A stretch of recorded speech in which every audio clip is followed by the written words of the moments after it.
പ്രിയപ്പെട്ടവരെ, എല്ലാവർക്കും വീണ്ടും നമസ്കാരം. റീവാലുവേഷൻ അക്കൗണ്ട് ആണ് കഴിഞ്ഞ ക്ലാസ്സിൽ നമ്മൾ ഡിസ്കസ് ചെയ്തുകൊണ്ട് ഇരുന്നത്. പാർട്ണർഷിപ്പ് അക്കൗണ്ടിങ്ങിന്റെ +2 പാർട്ണർഷിപ്പ് അക്കൗണ്ടിങ്ങിന്റെ റീവാലുവേഷൻ എന്ന് പറയുന്ന ആ ഏരിയയിൽ നിന്നുള്ള കാര്യങ്ങൾ. അപ്പോൾ റീവാലുവേഷന്റെ ജേണൽ എൻട്രീസ് കംപ്ലീറ്റ് നമ്മൾ പഠിച്ചു. അസറ്റ് കൂടിയാൽ കുറഞ്ഞാൽ, ലാബിലിറ്റി കൂടിയാൽ കുറഞ്ഞാൽ, undercoat asset, undercoat liability. Okay. പിന്നെ റീവാലുവേഷൻ അക്കൗണ്ടിന്റെ പ്രോഫിറ്റ് ഓർ ലോസ് വന്നു കഴിഞ്ഞാൽ അതിന്റെ ജേണൽ എൻട്രി എങ്ങനെയെന്നുള്ളതും പഠിച്ചു. അതിനുശേഷം ആ ജേണൽ എൻട്രീനെ ബേസ് ചെയ്തിട്ട് റീവാലുവേഷൻ അക്കൗണ്ട് പ്രിപ്പയർ ചെയ്യുന്നതും നമ്മൾ പഠിച്ചു. ഓക്കെ. ഒരു ചെറിയ ക്വസ്റ്റ്യൻ നമ്മൾ വർക്ക്ഔട്ട് ചെയ്തിട്ടുണ്ടായിരുന്നു കഴിഞ്ഞ ക്ലാസ്സിൽ. ഇന്ന് നമ്മൾ ആ റീവാലുവേഷൻ അക്കൗണ്ട് തന്നെയാണ് പറയുന്നത്. അതിന്റെ റീവാലുവേഷന്റെ ജേണൽ എൻട്രി നമ്മൾ എഴുതുന്നു ഇന്നത്തെ കണക്ക് പ്രകാരം. റീവാലുവേഷന്റെ ലെഡ്ജർ അക്കൗണ്ട് പ്രിപ്പയർ ചെയ്യുന്നു, അതിനുശേഷം ക്യാപിറ്റൽ അക്കൗണ്ട് പ്രിപ്പയർ ചെയ്യുന്നു, അതിനുശേഷം ലാസ്റ്റ് ബാലൻസ് ഷീറ്റ് കൂടെ പ്രിപ്പയർ ചെയ്യുന്നു. ഇത്രയും കാര്യങ്ങൾ ഉൾപ്പെടെ ആയിരിക്കും നിങ്ങളുടെ എസ്എ, അതായത് 8 മാർക്കിനുള്ള ചോദ്യം വരിക. അപ്പം വെരി ഇമ്പോർട്ടൻ്റ് ആയിട്ടുള്ള ഒരു ടോപ്പിക്കാണ്. വളരെ സാധ്യതയുള്ള 8 മാർക്കിന് ചോദിക്കാൻ സാധ്യതയുള്ള ഒരു ഏരിയ ആണ് ഈ പറയുന്നത്. അപ്പൊ അതിൽ നമുക്ക് 2-3 കണക്ക് നമുക്ക് എന്തായാലും ചെയ്യാം. അതിൽ ഫസ്റ്റ് വൺ ആണ് ഇന്ന് ചെയ്യാൻ പോകുന്നത്. ഓക്കെ, നോക്ക്, ഞാനിവിടെ സ്ക്രീനിൽ ഒരു ക്വസ്റ്റ്യൻ കാണിച്ചു തരാം. നിങ്ങൾ ആ ക്വസ്റ്റ്യൻ കൃത്യമായിട്ട് നോട്ടിൽ എഴുതിയെടുക്കുക. എന്നിട്ട് ഞാൻ പറയുമ്പോൾ ആ ക്വസ്റ്റ്യൻ നോക്കിയിട്ട് ആണ് നമ്മൾ എന്ത് ചെയ്യുന്നത്, പിന്നെ കണക്ക് ചെയ്യാൻ പോകുന്നത്. ഓക്കെ, നോക്ക്,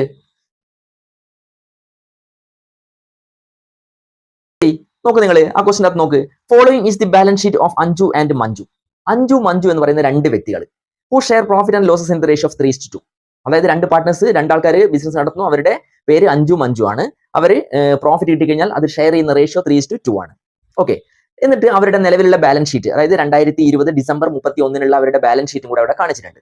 നോക്ക്, ക്രെഡിറ്റേഴ്സ് 27,000, ക്യാപിറ്റൽ അഞ്ജു മഞ്ജു 50,000, 30,000 ഇല്ലേ. അതുപോലെ അസറ്റ് സൈഡിലുണ്ട് കുറെ items. Cash at bank, cash in hand, debtors, stock, furniture, plant and machinery. Total balance sheet 1,07,000 വന്നിട്ടുണ്ട്. അത് കൂടാണ്ട് അതിന്റെ താഴെ അഡീഷണൽ ആയിട്ടുള്ള കുറച്ച് ഇൻഫർമേഷൻ തന്നിട്ടുണ്ട്. ആ അഡീഷണൽ ഇൻഫർമേഷൻ ആണ് അസറ്റ്സും ലാബിലിറ്റീസും ചേഞ്ചസ് വന്നിരിക്കുന്നതുമായിട്ട് ബന്ധപ്പെടുന്ന ഇൻഫർമേഷൻസ്. അപ്പോൾ അത് വെച്ചിട്ടാണ് നമുക്ക് പഴയ ബാലൻസ് ഷീറ്റുമായിട്ട് കമ്പയർ ചെയ്ത് നോക്കിയിട്ട് എത്ര വ്യത്യാസം വന്നു, എത്ര കൂടി, എത്ര കുറഞ്ഞു നോക്കിയിട്ട് ജേണൽ എൻട്രി എഴുതേണ്ടത്. ഓക്കെ. അപ്പോൾ നോക്ക്, on that date Sanju was admitted with capital of 20,000. Sanju എന്ന് പറയുന്ന ഒരു പുതിയ പാർട്ണർ ബിസിനസ്സിലോട്ട് അഡ്മിറ്റ് ചെയ്യപ്പെടുകയാണ്.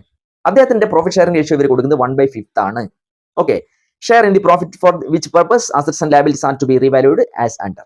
താഴെ പറയുന്ന പോലെയാണ് അസറ്റും ലാബിലിറ്റീസും അദ്ദേഹത്തിന്റെ കമ്മിങ്ങുമായിട്ട് ബന്ധപ്പെട്ട് നമ്മൾ റീവാലുവേഷൻ സംഭവിച്ചതായിട്ട് മനസ്സിലാക്കുന്നത്. അപ്പൊ എന്തൊക്കെയാ? പ്ലാന്റ് ആൻഡ് മെഷീനറി റെഡ്യൂസ്ഡ് ഉണ്ട്.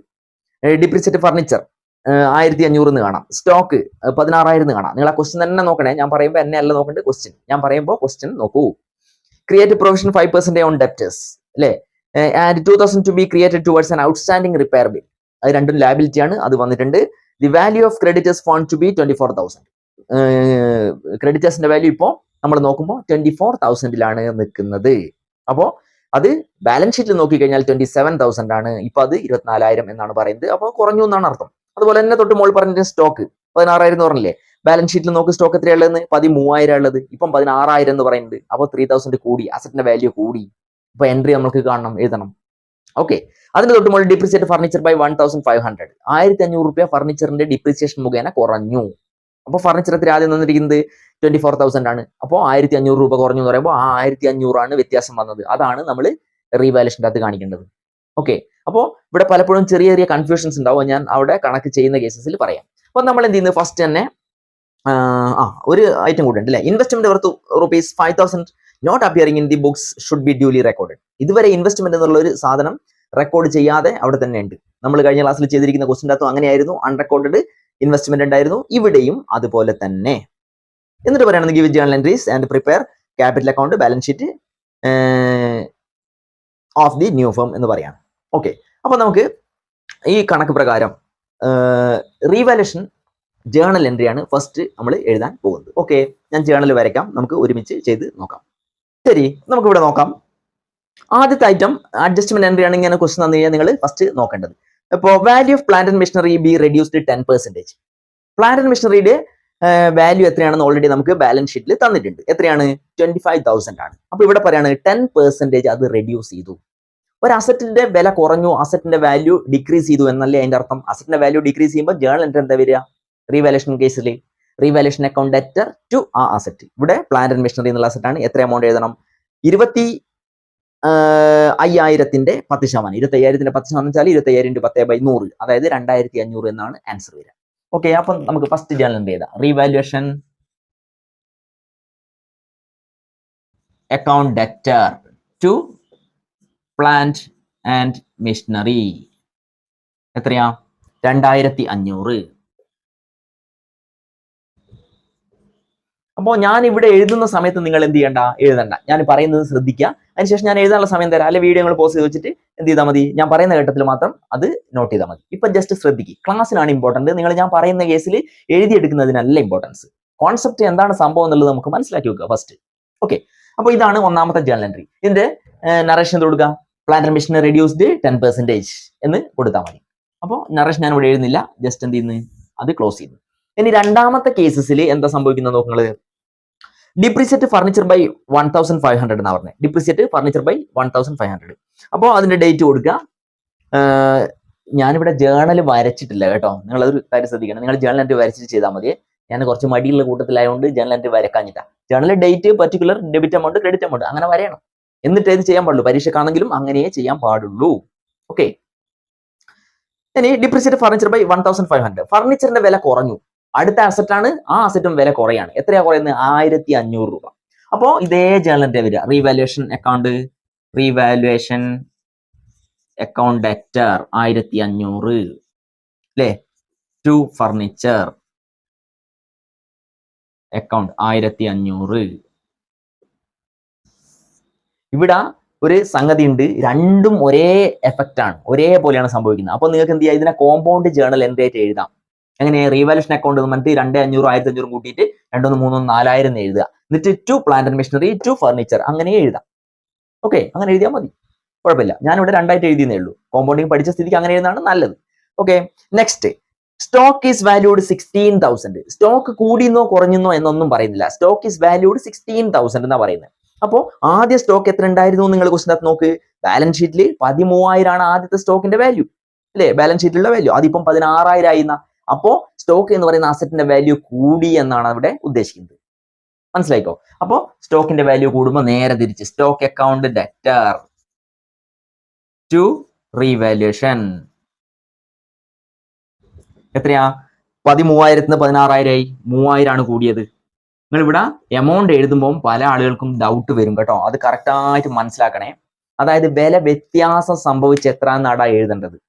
ആദ്യം ഇത്ര ഇപ്പൊ ഇത്ര എന്ന് പറഞ്ഞിട്ടുണ്ടെങ്കിൽ ആദ്യത്തിൽ നിന്ന് ഇപ്പോഴത്തേക്ക് എത്തിയ ആ വ്യത്യാസം, അല്ലെങ്കിൽ 10% കുറഞ്ഞു എന്ന് പറഞ്ഞിട്ടുണ്ടെങ്കിൽ ആ കുറവ്. ഓക്കെ, അല്ലാണ്ട് കുറഞ്ഞിട്ടുള്ള എമൗണ്ട് അല്ല, ആദ്യമുള്ള എമൗണ്ട് അല്ല. കൃത്യമായിട്ട് മനസ്സിലാക്കിയിട്ടെങ്കിൽ ആൻസർ കംപ്ലീറ്റ് തെറ്റായിരിക്കും, നിങ്ങൾ ചെയ്യുന്നത് തീർത്തും വെറുതെ ആയി പോകും. ഓക്കെ, ഇനി create provision 5% on debtors. Provision എന്ന് പറഞ്ഞു കഴിഞ്ഞാൽ നമ്മളെ സംബന്ധിച്ചിടത്തോളം, ബിസിനസിനെ സംബന്ധിച്ചിടത്തോളം ഒരു ലയബിലിറ്റി ആണ്. ഓക്കെ, ഡെറ്റേഴ്സ് എന്ന് പറയുന്ന ആൾക്കാരുടെ അടുത്ത് പൈസ കിട്ടുമോ ഇല്ലയോ എന്നുള്ള സംശയം കൊണ്ട് നമ്മൾ എന്ത് ചെയ്യാണ്, പ്രൊവിഷൻ എന്ന് പറയുന്ന ഒരു സംഗതി മാറ്റി വെക്കാണ്, ഒരു റിസർവ് പോലെ വെക്കാണ് അല്ലേ. അപ്പോൾ ആ എത്രയാണോ ഡെറ്റേഴ്സ് ഉള്ളത്, ആ ഡെറ്റേഴ്സിന്റെ നിശ്ചിത പെർസെന്റേജ് ആണ് അതൊക്കെ വെക്കുക. അപ്പൊ ഡെറ്റേഴ്സിന്റെ 5% വെച്ചു അവിടെ പറയുന്നത്. ഡെറ്റേഴ്സ് ഇവിടെ എത്രയാ ക്വസ്റ്റിനകത്തുള്ളത്? നമ്മളെ കണക്ക് പ്രകാരം ഡെറ്റേഴ്സ് 30,000. അപ്പൊ 30,000ന്റെ 5% എന്ന് പറഞ്ഞു കഴിഞ്ഞാൽ 3 5 1500 രൂപ എന്നാ വരിക. ഓക്കെ, അപ്പോൾ അത് കൂടാണ്ട് 2,000 to be created towards on outstanding repair bill.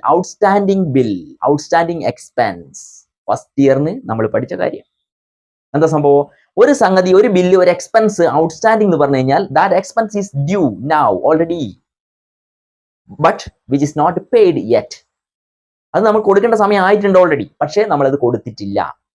അങ്ങനെയുള്ള കേസസിൽ ആ എക്സ്പെൻസ് അല്ല, ലയബിലിറ്റി ആയിട്ട് മാറും.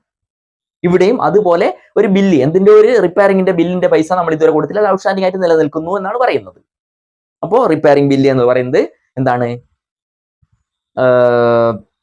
ആ ഒരു ലയബിലിറ്റി ആണ്. അപ്പൊ 2 ലയബിലിറ്റി ഉണ്ട്. അപ്പൊ നമുക്ക് എന്ത് ചെയ്യാം, ഇവിടെ 2 ലയബിലിറ്റി കൂടുന്നതാണ്. അപ്പൊ നിങ്ങൾക്ക് എന്ത് ചെയ്യാം, revaluation account debtor to provision അതൊക്കെ എഴുതി ഇവിടെ എങ്ങനെയാണ് കിട്ടുന്നത് എന്നുള്ളത് ജസ്റ്റ് എഴുതി കാണിച്ചാൽ നല്ലതാണ്. Okay, to outstanding repair bill അത് 2000 ആണ്. പ്രൊവിഷൻ എന്ന് പറയുന്നത് എത്രയാ? പ്രൊവിഷൻ എന്ന് പറയുന്നത് 1500 ആണ്. ഓക്കെ, എന്നിട്ട് എന്ത് ചെയ്യാ, 2 3 500 ആണ് എന്ത് വരിക ടോട്ടൽ വരിക, റീവാലുവേഷൻ അക്കൗണ്ട് വരിക. ഓക്കെ, അപ്പോൾ റീവാലുവേഷന്റെ റിവാലുവേഷൻ 3500, പ്രൊവിഷൻ 1500, റിപ്പയറിംഗ് ബിൽ 2000. അങ്ങനെയാണ് 3500 വരുന്നത്. മനസ്സിലായല്ലോ? അപ്പൊ ഇതാണ് നമ്മളെ റിവാലുവേഷൻ അല്ല പ്രൊവിഷനായിട്ടും ഔട്ട്സ്റ്റാൻഡിംഗ് ബില്ലുമായിട്ട് ബന്ധപ്പെടുന്ന ജേണൽ എൻട്രി എന്ന് പറയുന്നത്. ഇനി എന്താ ഉള്ളത്? The value of creditors found to be 24,000. നോക്കടാ, നെക്സ്റ്റ് ആയിട്ടുള്ള ക്രെഡിറ്റേഴ്സ് എന്ന് പറയുന്ന ലാബിലിറ്റി. എന്താ സംഭവിച്ചത്? ഓൾറെഡി നമ്മളെടുത്ത് ബാലൻസ് ഷീറ്റിൽ 27,000 ഉള്ള സംഗതി ഇപ്പൊ അത് 24,000 താണു എന്നാ പറയുന്നത്. ഓക്കെ, 27,000 ഉള്ള ലാബിലിറ്റി 24,000 താണെന്ന് വെച്ചാൽ ലാബിലിറ്റി കുറഞ്ഞു എന്നാണ്. ഡിക്രീസ് ദി ലാബിലിറ്റി എന്നാണ് അവിടെ മീൻ ചെയ്യുന്നത്. അപ്പൊ ലാബിലിറ്റി കുറയുമ്പോൾ എന്താ? ആ ലാബിലിറ്റിനെ ഡെബിറ്റ് ചെയ്യണം. അതായത് creditors account at to revaluation എന്നാണ് നമ്മൾ എഴുതാൻ പോകുന്നത്. ഓക്കെ, ഞാനിത് മയക്കാണ്, എന്നിട്ട് എഴുതാം. നിങ്ങളൊരു കാര്യം ചെയ്തോ, പോസ് ചെയ്ത് വെച്ചിട്ട് ജസ്റ്റ് നോട്ട് ചെയ്ത് വെച്ചോ. ഓക്കെ, അല്ലെങ്കിൽ നോട്ട് ചെയ്തില്ല കാര്യം കുഴപ്പമില്ല. ഞാൻ പറഞ്ഞ എല്ലാം കേട്ടിട്ട് സ്വന്തമായിട്ട് എഴുതാൻ ശ്രമിച്ചു കഴിഞ്ഞാലും തെറ്റില്ല. ഓക്കെ, വേണമെങ്കിൽ എഴുതി വെക്കാം. ശരി, നമ്മൾ ഇവിടെ ക്രെഡിറ്റേഴ്സിന്റെ എഴുതാൻ പോവാണ്. ക്രെഡിറ്റേഴ്സ് ലാബിലിറ്റി കുറയുന്നതായതുകൊണ്ട് ലാബിലിറ്റിനെ ഡെബിറ്റ് ചെയ്യുന്നു. Creditors account debtor to revaluation എത്രയാ? 27,000 24,000 ആയി എന്ന് പറഞ്ഞു കഴിഞ്ഞാൽ അത് 3,000 ഡിക്രീസ് ആണ് സംഭവിച്ചതടാ. അതവിടെ എഴുതുന്നു. ക്രെഡിറ്റേഴ്സ് ഡിക്രീസ്ഡ് 3,000 എന്ന് എഴുതിയാൽ മതി. എന്ത് നറേഷൻ ആയിട്ട്. ഓക്കെ, എന്നെന്ത് സംഭവിക്കുന്നത്? The investment worth ₹5,000 not appearing in the books should be duly recorded.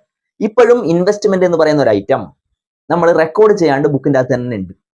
അപ്പൊ അതിന്റെ അർത്ഥം എന്താ? ഒരു അൺറെക്കോർഡ് അസറ്റ് ആണ്. അൺറെക്കോർഡ് അസറ്റ് വന്നു കഴിഞ്ഞാൽ എങ്ങനെയാ വരിക? Investment account debtor to revaluation. എത്രയാണ് എമൗണ്ട്? 5,000. ഓക്കെ, എന്താണ് ഇൻവെസ്റ്റ്മെന്റ്? അൺറെക്കോർഡഡ് ഇൻവെസ്റ്റ്മെന്റ് ₹5,000 എന്ന് നറേഷൻ കൊടുക്കുക. ആ ക്വസ്റ്റ്യൻ തന്നെ ജസ്റ്റ് സിമ്പിൾ ആയിട്ട് എഴുതലിനാണ് നറേഷൻ. ഓക്കെ, നറേഷൻ എഴുതുന്നത് നല്ലതാണ് പൊതുവിൽ. അതാണ് അതിന്റെ പെർഫെക്റ്റ് ആയിട്ട് ആ ഒരു ആൻസർ വരണമെങ്കിൽ നറേഷൻ കൂടി എഴുതുന്നത് നല്ലതാണ്. ഓക്കെ, നമ്മളെ കണക്കിന് ആൻസറിന് അത് ബാധിക്കുന്നൊന്നുമില്ലെങ്കിലും എമൗണ്ടിന് അത് ബാധിക്കുന്നൊന്നുമില്ലെങ്കിലും അത് എഴുതണം എന്നാണ് കണക്കിന്റെ അക്കൗണ്ടൻസിന്റെ റൂള്. ഓക്കെ, അപ്പൊ ഇത്രയും ജേണൽ എൻട്രി നമുക്ക് റീവാലുവേഷൻ ആയിട്ട് ബന്ധപ്പെട്ട് ഉണ്ട്. ശരിക്കും എത്രയുണ്ട്? ഒരു 1 2 3 4 5 6 8 ജേണൽ എൻട്രി ഉണ്ട്. ഇനി റീവാലുവേഷൻ അക്കൗണ്ട് നമുക്ക് പ്രിപ്പയർ ചെയ്യണം. എങ്ങനെ പ്രിപ്പയർ ചെയ്യണോ? ഈ വരച്ചിരിക്കുന്ന ജേണൽ എൻട്രീനെ ബേസ് ചെയ്തിട്ട് റീവാലുവേഷൻ അക്കൗണ്ട് നമ്മൾ പ്രിപ്പയർ ചെയ്യുമ്പോൾ, അപ്പൊ ഇതും കൂടെ നിങ്ങൾ ജസ്റ്റ് എഴുതിയെടുക്കുക. എന്നതിന് ശേഷം നമുക്ക് ഒരുമിച്ച് അക്കൗണ്ട് പ്രിപ്പയർ ചെയ്യാം. ഓക്കെ, എഴുതിയെടുക്കുക. ശരി, നമുക്ക് റീവാലുവേഷൻ അക്കൗണ്ട് പ്രിപ്പയർ ചെയ്തതായിട്ട് നോക്കാം. നമ്മളിപ്പം വരച്ചിട്ടുള്ള ആ ജേണൽ എൻട്രീനെ ബേസ് ചെയ്തിട്ടാണ് ഇത് ചെയ്യാൻ പോകുന്നത്. ഓക്കെ, നമ്മൾ ഫസ്റ്റ് ജേണൽ എൻട്രി എഴുതിയ നോക്ക്. Revaluation account at to plant and machinery. Plant and മെഷീനറിന്റെ വില കുറഞ്ഞല്ലേ? അപ്പൊ revaluation account at to plant and machinery correct ആയിട്ട് മനസ്സിലായിക്കോളെ. കഴിഞ്ഞ ക്ലാസ്സിൽ ഈ പോസ്റ്റിംഗ് വ്യക്തമായിട്ട് മനസ്സിലാത്ത ആൾക്കാർ ഈ ഒരു ക്ലാസ്സോട് കൂടി അത് ക്ലിയർ ചെയ്യണം. ഓക്കെ, അപ്പൊ revaluation account at to plant and machinery. Revaluation എന്നുള്ള ഡെബിറ്റിലല്ലേ ആ എൻട്രിയിൽ ഉള്ളത്. അപ്പോൾ റീവാലുവേഷൻ അക്കൗണ്ട് നമ്മൾ വരക്കുമ്പോൾ അതേ ഡെബിറ്റ് സൈഡിലോട്ട് തന്നെ വരണം. ഓക്കെ, എന്നിട്ട് എന്ത് എഴുതണം? എങ്ങനെയാണ് ആ ഡെബിറ്റ് സൈഡിലോട്ട് അത് വരാൻ കാരണമായത്? ഇവിടെ കുറഞ്ഞു എന്ന് പറയുന്ന സൈഡല്ലേ ഇത്. എങ്ങനെയാ കുറഞ്ഞത്? അസറ്റ് ഡിക്രീസ് ചെയ്താണ്. ഏത് അസറ്റ്? പ്ലാന്റ് ആൻഡ് മെഷീനറി എന്നുള്ളത്. അപ്പോൾ പ്ലാന്റ് ആൻഡ് മെഷീനറി എത്ര എമൗണ്ട്? 2,500. ഓക്കെ, ഇനി അടുത്ത ജേണൽ എൻട്രി നോക്കാം. അടുത്ത ജേണൽ എൻട്രി എന്താ? Revaluation account at to furniture. Again another assets decreased. ഇതേപോലെ വരിക. എന്ത് ചെയ്യാ? ഫർണിച്ചർ അക്കൗണ്ട് എത്ര എമൗണ്ട്? 1,500. ഓക്കെ, ഇതാണ് രണ്ടാമത്തെ ജേണൽ എൻട്രി. ഇനി മൂന്നാമത്തെ ജേണൽ എൻട്രിയിൽ നോക്കിയിട്ട് നമുക്ക് പോസ്റ്റ് ചെയ്യണം. മൂന്നാമത്തെ ജേണൽ സ്റ്റോക്കുമായിട്ട് ബന്ധപ്പെടുന്ന സ്റ്റോക്കിന്റെ കേസിൽ അത് ഇൻക്രീസ് ആണ് 3,000. Stock account debtor to revaluation എന്നല്ലേ ജേണൽ എൻട്രിയിലുള്ളത്? നോക്കൂ നിങ്ങൾ. Stock account debtor to revaluation എന്ന് പറയുമ്പോൾ ക്രെഡിറ്റിലാണ് റീവാലുവേഷൻ ഉള്ളത് അല്ലെ? ആ എൻട്രിയിൽ, ആ ജേണൽ എൻട്രിയിൽ റീവാലുവേഷൻ എന്ന് പറയുന്നത് ക്രെഡിറ്റിലാണ്, ടു സൈഡിലാണ്. അപ്പോൾ ടു സൈഡ് ഇതാണ്, റീവാലുവേഷൻ അക്കൗണ്ട് ക്രെഡിറ്റ് സൈഡ് ഇതാണ്. അപ്പോൾ എന്ത് ചെയ്യണം? സ്റ്റോക്ക്. ഓക്കെ, ഇങ്ങനെ നമുക്ക് ഫേവറബിൾ അസറ്റ് കൂടിയെന്നല്ലേ പറയുന്നത്, അതൊക്കെ എപ്പോഴും ക്രെഡിറ്റ് ആണ് വരിക കേട്ടോ. 3,000. ഓക്കെ, ഇനി ലാബിലിറ്റി കുറയുമ്പോൾ ഫേവറബിൾ ആണ്, അതും ഇവിടെ വരിക. പക്ഷെ ലാബിലിറ്റി കൂടുന്ന കേസസിൽ അത് അൺഫേവറബിൾ ആണ്, അത് ഇവിടെയാണ് വരിക. ഓക്കെ, അസറ്റ് കുറയുമ്പോഴും അൺഫേവറബിൾ ആണ്, അതും ഇവിടെയാണ് വരിക. ഇങ്ങനെ ആലോചിച്ചാലും മതി. ഓക്കെ, ഇനി നോക്ക് next. Revaluation account to provision ആണ് അടുത്ത് അല്ലെ? അപ്പോൾ റീവാലുവേഷൻ അക്കൗണ്ട് ടു പ്രൊവിഷൻ. അടുത്ത liability English provision. Liability decrease provision. എത്രയാ പ്രൊവിഷൻ വരുന്നത്? നമ്മളിതിൽ 1,500. ഓക്കെ, നെക്സ്റ്റ് നോക്ക്. വീണ്ടും ഔട്ട്സ്റ്റാൻഡിംഗ് ബിൽ എന്ന് പറഞ്ഞിട്ട് അടുത്ത ലാബിലിറ്റി വരികയാണ്, outstanding bill to outstanding bill.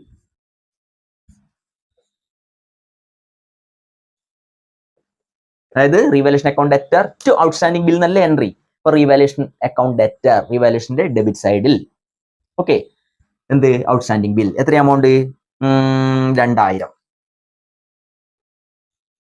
Okay, next journal entry എന്താ? ക്രെഡിറ്റേഴ്സുമായിട്ട് ബന്ധപ്പെട്ടതാണ്. ക്രെഡിറ്റേഴ്സിന്റെ വില കുറയുന്നതാണ്. അപ്പോൾ ജേണൽ എൻട്രി എന്താ നമ്മൾ എഴുതിയ? ക്രെഡിറ്റേഴ്സ് അക്കൗണ്ട് ഡെറ്റർ നോക്ക് അല്ലെങ്കിൽ creditors account debtor to revaluation liability decrease ചെയ്യുന്നു. അപ്പോൾ ക്രെഡിറ്റേഴ്സ് ഇപ്പറാണ് വരിക, ക്രെഡിറ്റേഴ്സ് കാരണം റീവാലുവേഷൻ എന്നുള്ളത് അവിടെ ക്രെഡിറ്റിലാണ്, അതുകൊണ്ട് ലാബിലിറ്റി ഡിക്രീസ് ചെയ്യുന്നു എന്ന് പറഞ്ഞിട്ട് ക്രെഡിറ്റർ ഡിക്രീസ് ചെയ്യുന്നു പറഞ്ഞിട്ട് 3000 നമ്മൾ അവിടെ എഴുതും. മനസ്സിലാകുന്നുണ്ടല്ലോ പറയുന്നത്? ഓക്കെ, നെക്സ്റ്റ് ഇൻവെസ്റ്റ്മെന്റ് എന്ന് പറയുന്ന ഒരു അൺറെക്കോർഡ് അസറ്റ് ആണ്. അൺറെക്കോർഡ് അസറ്റ് എന്ന് പറയുമ്പോൾ ഒരു പുതിയ അസറ്റ് നമുക്ക് റെക്കോർഡ് ചെയ്യേണ്ടതാണ്.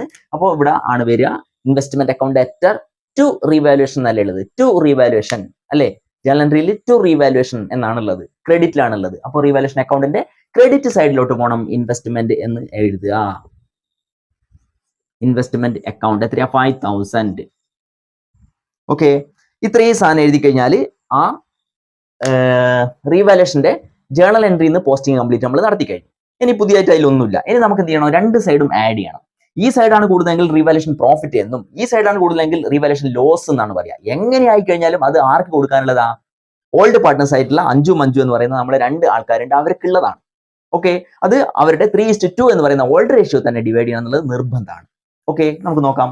3 3 6 5 11,000 ടോട്ടൽ 11,000. ഇവിടെ എത്രയാ? 2 3 1/2 4 5 7 7,500 അല്ലെ? 7,500 അല്ലേ? 2,500 3,500 4 5 5 1/2 6 7 7,500 10,000 7,500 പോയി കഴിഞ്ഞാൽ എത്രയാ? 3,500 ആയിട്ട് 3,500. ഇതാണ് ബാലൻസ്.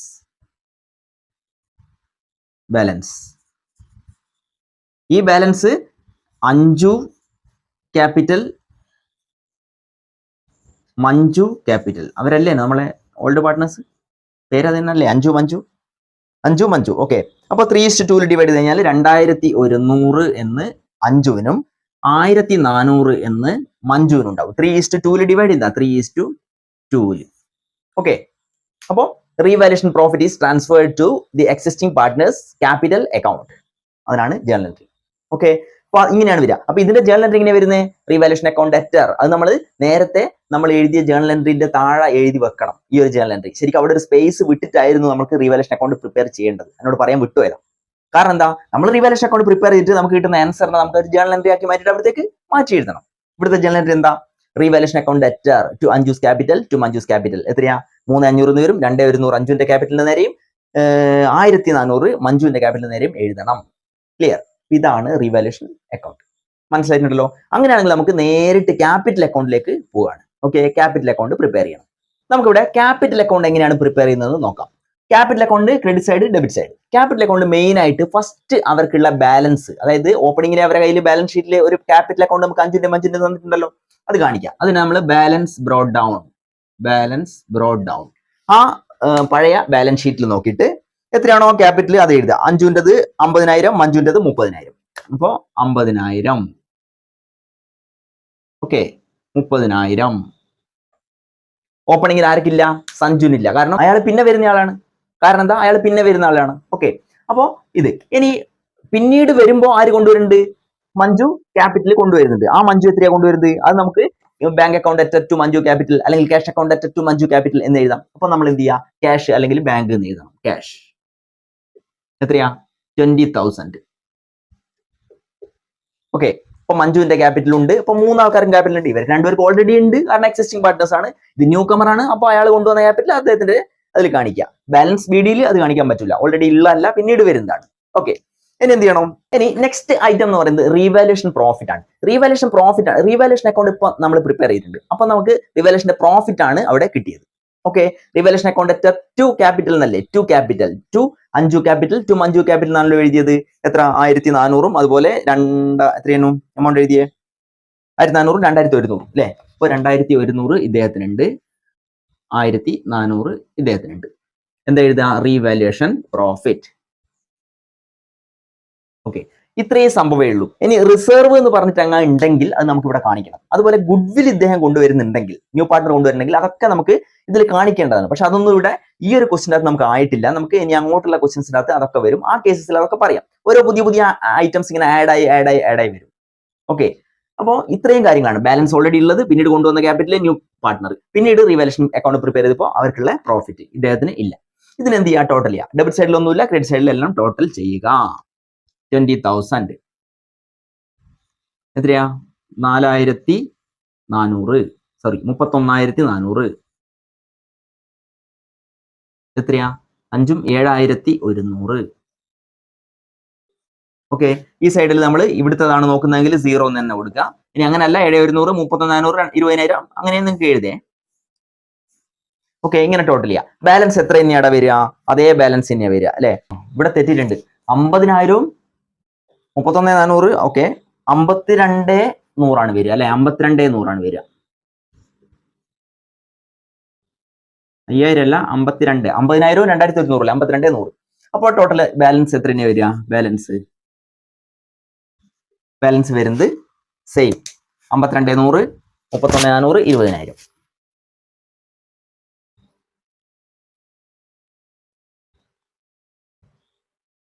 ഓക്കെ, ഇതാണ് നിലവിൽ ഇവർക്കുള്ള മൂന്നാക്കുള്ള ക്യാപിറ്റൽ. ഈ ക്യാപിറ്റൽ നമുക്ക് എന്ത് ചെയ്യണം? ബാലൻസ് ഷീറ്റ് പ്രിപ്പയർ ചെയ്യും ലാസ്റ്റ് അല്ലെ? അസറ്റിലും ലാബിലിറ്റീസിലും ഒക്കെ ഒരുപാട് ചേഞ്ചസ് വന്നിട്ടുണ്ട്. അതിന്റെ ഭാഗമായിട്ട് നമുക്ക് ലാസ്റ്റ് ഫിനാൻഷ്യൽ പൊസിഷൻ എന്താണെന്നുള്ളത് മനസ്സിലാക്കണം, ബാലൻസ് ഷീറ്റ് പ്രിപ്പയർ ചെയ്തിട്ട്. അപ്പോൾ അതിലേക്ക് പോകുന്ന ക്യാപിറ്റൽ ഇതായിരിക്കും. ഓൾറെഡി 50,000 ആണ് ഉള്ളത്, പിന്നീട് ചേഞ്ച് വന്നു 52,100 ആയി. ഇദ്ദേഹത്തിന് ആദ്യം ഉണ്ടത് 30,000 ആയിരുന്നു, 1,400 കൂടി 31,400 ആയി. ഇദ്ദേഹം കൊണ്ടുവന്ന പൈസ അത് അങ്ങനെ തന്നെ ഉണ്ട്, മറ്റു വ്യത്യാസങ്ങൾ ഒന്നും ഇല്ല.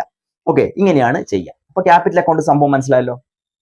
ഇതാണ് ക്യാപിറ്റൽ അക്കൗണ്ട്. ഇനി നമുക്ക് നേരിട്ട് ബാലൻസ് ഷീറ്റിലേക്ക് പോവാം. എന്തെങ്കിലും സംശയം നിങ്ങൾ കമന്റ് ചെയ്താൽ മതി, ഞാൻ അതിന് ആൻസർ ചെയ്യുന്നതായിരിക്കും. ഓക്കെ, ശരി, നോക്കടാ. ഇവിടെ നമ്മൾ ബാലൻസ് ഷീറ്റ് എന്റെ ഫോർമാറ്റ് വരച്ച് വെച്ചിട്ടുണ്ട്. നേരിട്ട് നമുക്ക് ബാലൻസ് ഷീറ്റ് ചെയ്യുന്നതിലേക്ക് പോവാം. നമ്മൾ ബാലൻസ് ഷീറ്റ് ചെയ്യുമ്പോൾ നിങ്ങൾ എപ്പോഴും പ്രീവിയസ് ബാലൻസ് ഷീറ്റ്, ക്വസ്റ്റിൻ്റെ അകത്ത് നമുക്ക് തന്നിരിക്കുന്ന ബാലൻസ് ഷീറ്റിനെ നോക്കിയിട്ട് അതിനെ ബേസ് ചെയ്തിട്ട് എന്തൊക്കെ ചേഞ്ചസ് വന്നിരിക്കുന്നോ ആ ഐറ്റംസിന്റെ കൂടെ ആഡ് ചെയ്യാനുള്ള ഐറ്റംസ് ആഡ് ചെയ്യുക, ലെസ് ചെയ്യാനുള്ള ഐറ്റംസ് ലെസ് ചെയ്യുക, അങ്ങനെ ചെയ്ത് വരണം. ഓക്കെ, പിന്നെ നമ്മൾ കണ്ടുപിടിച്ച ക്യാപിറ്റലും കാര്യങ്ങളെല്ലാം പുറത്തുണ്ട്, അതുമായിട്ട് എന്ത് ചെയ്യുക? ആ സംഗതിയും ഇതിലേക്ക് ആഡ് ചെയ്ത് എഴുതുക. ഓക്കെ, അപ്പം ഞാൻ പറയുന്നില്ല, നേരിട്ട് കണക്ക് ചെയ്യാം. അപ്പൊ നമുക്ക് ഫസ്റ്റ് തന്നെ അസറ്റ് സൈഡ് എഴുതാം. അസറ്റ് സൈഡിൽ ക്വസ്റ്റിൻ്റെ അകത്ത് ക്യാഷ് അറ്റ് ബാങ്ക് എന്നിട്ട് 14,000 ഉണ്ട്. ക്യാഷ് അറ്റ് ബാങ്ക് 14,000 ആണ് ഓൾറെഡി നമ്മളെ ബാങ്ക് അക്കൗണ്ടിൽ ഉള്ളത്. 14,000 അത് ഞാൻ ഇവിടെ എഴുതുകയാണ്. കാരണം നമുക്ക് പിന്നീട് ഒരു പൈസ ബാങ്ക് അക്കൗണ്ടിലേക്ക് വരുന്നുണ്ട്. അതെങ്ങനെയാ വരുന്നത്? ന്യൂ പാർട്ട്ണർ ആയിട്ടുള്ള മഞ്ജു വരുമ്പോൾ 20,000 ക്യാപിറ്റൽ കൊണ്ടുവരില്ലേ? അത് നമുക്ക് ക്യാപിറ്റൽ ക്യാഷ് ആയിട്ടല്ലേ കൊണ്ടുവന്നത്. അപ്പൊ ആ 20,000 കൂടെ ഇവിടെ വരണം. ഇത് എവിടെയും നോക്കിയാലും മനസ്സിലാവൂല, അല്ലെങ്കിൽ അങ്ങനെ നമുക്ക് പറയൊന്നുമില്ല. ഇത് നമ്മുടെ ഉള്ളിൽ ഉണ്ടാവണം. ഒന്നുകിൽ ബാങ്കിലേക്ക് അല്ലെങ്കിൽ ക്യാഷിലേക്ക് കാണിക്കാം. ഓക്കെ, അപ്പോൾ 20ഉം 14 34,000 എന്നാണ് ടോട്ടൽ നമ്മുടെ ബാങ്കിലുള്ള പൈസ വരിക. ക്ലിയർ? അതവിടെ കഴിഞ്ഞു. ഇനി അടുത്ത ആയിട്ടുള്ള cash in hand. Cash in hand എന്ന് പറഞ്ഞാൽ നമ്മുടെ കയ്യിലുള്ള പൈസ, അതിന് പ്രത്യേകിച്ച് മാറ്റമൊന്നും സംഭവിക്കുന്നതായിട്ട് നമ്മൾ എവിടെയും കണ്ടിട്ടില്ല. അപ്പൊ നേരിട്ട് അതേ പൈസ തന്നെ എഴുതുക, 1000. Cash in hand 1000. ഓക്കെ, ഇനിയിപ്പോ നിങ്ങൾക്ക് ക്യാഷ് ഇൻ ഹാൻഡ് 1000 ആയിട്ടുള്ള ആ പൈസന്റെ കൂടിയാണ് 20,000 കൂട്ടുന്നതെങ്കിൽ അങ്ങനെ ചെയ്യാം. അപ്പോ ആദ്യം ആ പാർട്ട്ണർ വരുമ്പോൾ ബാങ്കിലേക്ക് തന്നു എന്നാണ് പറഞ്ഞെങ്കിൽ ബാങ്കിലാണ് ആഡ് ചെയ്യേണ്ടത്. ഇനി ക്യാഷ് ആയിട്ടാണ് കൊണ്ടുവന്നതെന്ന് പറഞ്ഞിട്ടുണ്ടെങ്കിൽ ക്യാഷിന്റെ അവിടെയാണ് ആഡ് ചെയ്യേണ്ടത്. ഓക്കെ, അതത്രയേ ഉള്ളൂ, അല്ലാണ്ട് അതിൽ കൺഫ്യൂഷൻ ആവേണ്ട ഒരു കാര്യം വരുന്നില്ല. ക്ലിയർ? ഓക്കെ, ഇനി നോക്ക് ഡെറ്റേഴ്സിന് ഒരു പ്രൊവിഷൻ ഉണ്ട്. അതുകൊണ്ട് അതും നമുക്ക് വളരെ ശ്രദ്ധിച്ചിട്ട് വേണം എഴുതാൻ. ഡെറ്റേഴ്സ് ചോദ്യത്തിന് അത് തന്നിരിക്കുന്നത് 30,000 ആണ്. 30,000 ഇവിടെ തന്നെ എഴുതുക. ഓക്കെ, ഡെറ്റേഴ്സിന്റെ അകത്ത് പ്രൊവിഷൻ ലെസ് ചെയ്യാനുള്ളത്. പ്രൊവിഷൻ 30,000 5% നമ്മൾ 1,500 കണ്ടുപിടിച്ചിട്ടുണ്ട്. അപ്പൊ ലെസ് പ്രൊവിഷൻ 1,500. അപ്പൊ 38,500 വരും. സോറി, 28,500. ഓക്കെ, 28,500 എന്നാണ് ആൻസർ വരിക. പിന്നെന്താ സംഭവിക്കുന്നത്? അടുത്ത ഐറ്റം ഏതാന്നുള്ളത് നോക്കണം. സ്റ്റോക്ക് ആണ് അടുത്ത ഐറ്റം. സ്റ്റോക്കിന് എന്താ സംഭവിച്ചത്? സ്റ്റോക്ക് എന്നുള്ള ഐറ്റം 13,000 ആണ് ഉള്ളത്. അത് പിന്നീട് 16,000 ആയിട്ടുണ്ട്. 3,000 ആഡ് ചെയ്തിട്ടുണ്ട് അല്ലെ? അപ്പൊ സ്റ്റോക്ക് 13,000 പ്ലസ് 3,000 അപ്രീസിയേഷൻ. അങ്ങനെ വേണം നമുക്ക് 16,000 എഴുതാൻ. അതായത് കറണ്ട് വാല്യൂ ഓഫ് സ്റ്റോക്ക് അല്ലേ കിട്ടണ്ടേ? ഇപ്പം 13,000 3 കൂടി കൂട്ടി 16,000 ആയി നമ്മളോട് പ്രത്യേകം പറഞ്ഞിട്ടുണ്ട്. ഈ 3,000 നമ്മൾ റീവാല്യൂ എന്ന് പറഞ്ഞിട്ട് റീവാല്യൂഷൻ അക്കൗണ്ടിലേക്ക് കാണിച്ചിട്ടുണ്ട്. ഓക്കെ, അപ്പോൾ 16,000 ആയി സ്റ്റോക്ക്. ഇനി അടുത്തായിട്ട് എന്താ? ഫർണിച്ചർ 24,000 ഉള്ളത്. ഫർണിച്ചർ എന്തെങ്കിലും സംഭവിച്ചേ? 1500 കുറഞ്ഞു അല്ലേ? അപ്പൊ 24,000 ഉള്ളത് ഫർണിച്ചർ 24,000 മൈനസ് 1500. ഇപ്പൊ 24,000 1500 പോയി കഴിഞ്ഞാൽ എത്ര വരിക? 22,500. അങ്ങനെ 22,500 ആൻസർ കിട്ടും. പിന്നെന്താ സംഭവിക്കുന്നത്? പ്ലാന്റ് ആൻഡ് മെഷീനറി എന്ന് പറയുന്ന അടുത്തായിട്ടുണ്ട്. Plant and machinery.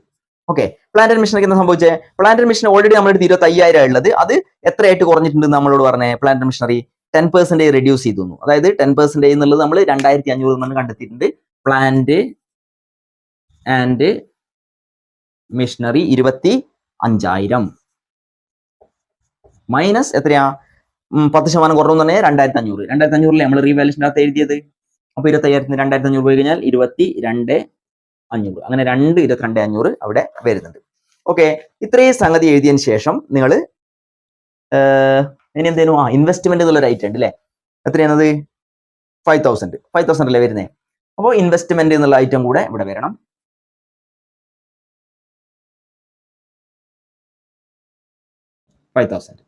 ഇത്രയും എഴുതുക. എന്നിട്ട് നിങ്ങൾ ടോട്ടൽ ചെയ്ത് നോക്കുക. മറ്റൊന്നും ഇതിൽ വരുന്നില്ല എന്ന് തോന്നുന്നത്. അപ്പൊ എന്തെങ്കിലും വ്യത്യാസം ഉണ്ടെങ്കിൽ നമുക്ക് ഒന്നുകൂടി ചെക്ക് ചെയ്ത് നോക്കാവുന്നതേ ഉള്ളൂ. അപ്പൊ ഇത്രയും കാര്യങ്ങൾ എന്ത് ചെയ്യുക? എഴുതാം. ഇനി നമുക്ക് ലാബിലിറ്റി ആയിട്ടുള്ള കുറച്ച് ഐറ്റം ഉണ്ട്. മെയിൻ ആയിട്ട് അതിൽ ക്യാപിറ്റൽ, പിന്നെ ക്രെഡിറ്റേഴ്സിന്റെ ഔട്ട്സ്റ്റാൻഡിംഗ് ബില്ല് പോലുള്ള 1-2 സാധനങ്ങളുണ്ട് അല്ലെ? പ്രൊവിഷൻ ഇവിടെ എടുത്തു, അതുകൊണ്ട് അത് ഇപ്പുറത്ത് വരില്ല. ഓക്കെ, ഇനി എന്ത് ചെയ്യാം? ഔട്ട്സ്റ്റാൻഡിംഗ് ബിൽ അത് എത്രയാണ്? 2,000 അല്ലേ? 2,000 അല്ലേടാ ഔട്ട്സ്റ്റാൻഡിംഗ് ബില്ല് തരുന്നത്. ഇനി നെക്സ്റ്റ് ഐറ്റം ക്രെഡിറ്റേഴ്സ് ആണ്. ക്രെഡിറ്റേഴ്സ് ഡിക്രീസ് ചെയ്യുന്നതാണ് ക്രെഡിറ്റേഴ്സ്.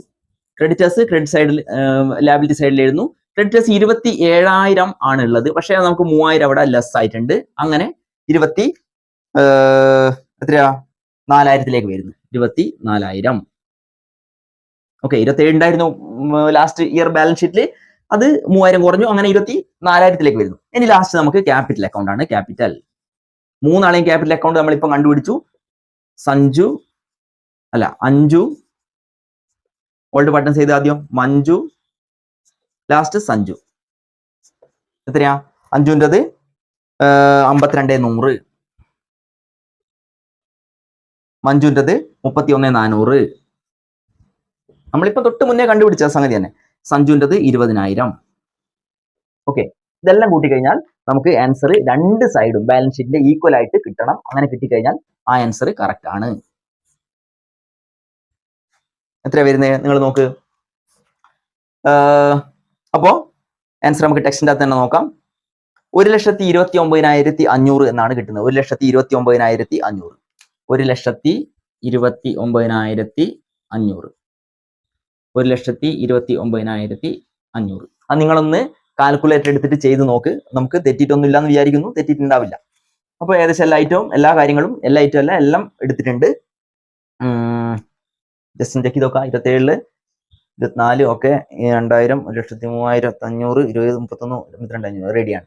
ഇനി അപ്പുറം 34,000, 28,500, 16,000, 22,500, 22,500, 5,000 റെഡിയാണ്. അപ്പൊ ആൻസർ എത്ര കിട്ടുന്നത്? 1,29,500 എന്നുള്ളതാണ് ബാലൻസ് ഷീറ്റിൽ വരുന്നത്. ഓക്കെ, അപ്പോൾ മെയിൻ ആയിട്ട് മഞ്ജു സഞ്ജു ക്യാപിറ്റൽ ഉള്ളൊരു സംഗതി. പിന്നെ എന്തുണ്ട്? ബാക്കിയുള്ള അഡ്ജസ്റ്റ്മെന്റ് ഒക്കെ നമ്മൾ അഡ്ജസ്റ്റ് ചെയ്യുന്നു. റീവാലുവേഷൻ്റെ അകത്ത് നമ്മൾ പ്രിപ്പയർ ചെയ്തപ്പോൾ അവിടെ എന്തൊക്കെ ആഡ് ലെസ്സും സംഭവിച്ചോ അതൊക്കെ ഇവിടത്തേക്ക് റിഫ്ലക്ട് ചെയ്യുന്നുണ്ട്. ഓരോ ഐറ്റത്തിനും ഡെറ്റേഴ്സിന് സംഭവിക്കുന്നുണ്ട്, സ്റ്റോക്കിന് സംഭവിക്കുന്നുണ്ട്, ഫർണിച്ചർ സംഭവിക്കുന്നുണ്ട്, പ്ലാന്റ് മെഷീന് സംഭവിക്കുന്നുണ്ട്. ഇൻവെസ്റ്റ്മെന്റ് പുതിയ റേറ്റ് ആയതുകൊണ്ട് അതിന് മറ്റൊന്നുമില്ല, അത് നിലവിലുള്ള വാല്യൂ തന്നെ കാണിക്കുന്നത്. ക്യാഷ് അറ്റ് ബാങ്ക് ഓൾറെഡി ഉള്ളത് പ്ലസ് നമ്മളെ പുതിയ പാർട്ണർ ആയിട്ടുള്ള മഞ്ജു കൊണ്ടുവന്നിട്ടുള്ള പൈസ അല്ലെ? ക്യാഷ് ഇൻ ഹാൻഡ് അങ്ങനെ തന്നെ എഴുതി. പിന്നീട് എന്തുണ്ട്? ക്യാപിറ്റൽ നമ്മൾ കണ്ടുപിടിച്ച പൈസ. ക്രെഡിറ്റേഴ്സ് 27, 3,000 കുറഞ്ഞു. അങ്ങനെ 24,000 ആയി. ഔട്ട്സ്റ്റാൻഡിംഗ് ബിൽ എന്ന് മറ്റുള്ളൊരു ലാബിലിറ്റി ഉണ്ട്, അതിവിടെ കാണിക്കുന്നു. മറ്റൊരു ലാബിലിറ്റി ഉണ്ടായിരുന്നു, അത് പക്ഷേ ഡെറ്റേഴ്സിന്റെ കൂടെ അഡ്ജസ്റ്റ് ചെയ്ത് കഴിഞ്ഞു. അതുകൊണ്ട് ഇപ്പുറം ലാബിലിറ്റി സൈഡിൽ കാണിക്കേണ്ടതില്ല. അപ്പൊ ഇത്രയാണ് സംഭവം. ഇത് എല്ലാവർക്കും മനസ്സിലായിട്ടെന്ന് വിചാരിക്കുന്നു. ഇത് വളരെ നന്നായിട്ട് ചെയ്ത് പഠിക്കുക. ഈ കാര്യങ്ങൾ നമ്മൾ ക്ലാസ് കേട്ടതിന് ശേഷം നിങ്ങൾ സ്വന്തമായിട്ടൊന്ന് പ്രാക്ടീസ് ചെയ്ത് നോക്കുക. ഓക്കെ, അങ്ങനെയെങ്കിൽ നമുക്ക് മറ്റൊരു കണക്ക്, ഇതേ രീതിയിലുള്ള മറ്റൊരു കണക്കുമായിട്ട് എന്തെങ്കിലും ചെറിയ വ്യത്യാസം ഉണ്ടാവും കണക്കിൽ, അതുമായിട്ട് അടുത്ത ക്ലാസ്സിൽ കാണുന്നവരെ എല്ലാവർക്കും ബൈ.